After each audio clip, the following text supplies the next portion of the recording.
Zach is over there. I'm gonna prank him. So, follow me.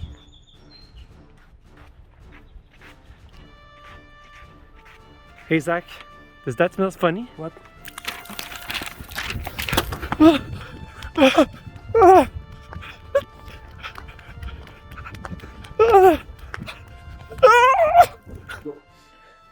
Hello Goblin and Adventurer, I have something I want to show you. In a regular role-playing game, if you want to chase using just the basic rule, what you do? Calculate movement. Calculate movement. If you have two characters that goes the same speed and are pretty equal in a race, and if you just use the normal rule for a role-playing game, they'll never catch up to each other. They'll always be at the same distances. So it's just not interesting. But chase scene happen all the time. In video games? Yeah, in movies and video games. And how many chasing scenes have you seen in video games where you have to catch up to the enemy? That's the whole GTA series. Is just catch up to things. And not just that, but there's a lot of other things like Indiana Jones. Every 15 minutes there's a chase scene where they run around in a market and something like that. It's just... So now we are looking at how to do chase scenes in role-playing games. So, the first thing you want to do is, if you do a long chase scene, you don't think about your character as being moving on a board.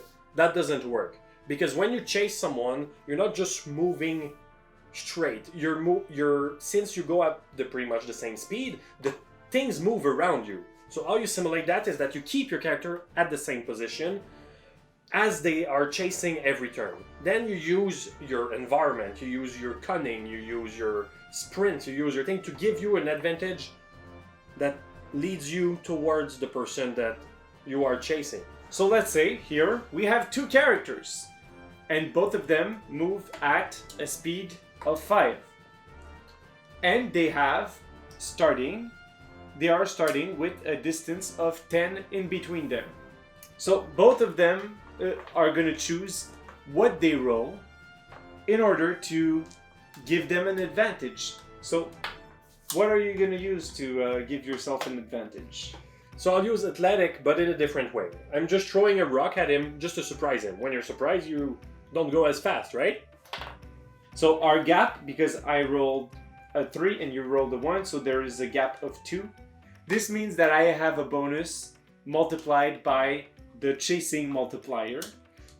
This means that I gain a 2 of distance. So now we're 12 inches apart from each other, the two characters. Yeah, so the chasers always stay here and the other character will move depending on his score. And you can add an end, like, if you get to 18, that's the end of the race. Once the character gets to 18, well, he's out of trouble. Because at that point, there's no point in making the chase scene last until forever. But you could have two scenes running at once, right? You could have a chase scene running at the same time as a battle, which could be... You could have a chase scene running at the same time as a battle, and you could have a running army being chased. Oh, that's true. By the other army, because now we're representing it with two characters chasing each other, but you can also have armies chasing each other, or just formations. Adventure groups chasing each other on a long distance, because chasing isn't necessarily just for, okay, we're 2 meters apart. It can be over a very long distance. Use management tactics to make your army faster. So you decided not to put your tents up to make your army faster, so that when you wake up in the morning, you can... Yep. Or you can use it just to direct someone inside the heavy traffic. For example, if you're in a car, you're the president and you have your chauffeur that is going out of his way to escape from a terrorist organization, something like that. That's a great example. Yeah, you can give orders to the person who's a driver, so he gets a bonus to the distance that he can get. So thanks for watching. Comment below your favorite movie chase scene, and we'll see you on the next adventure.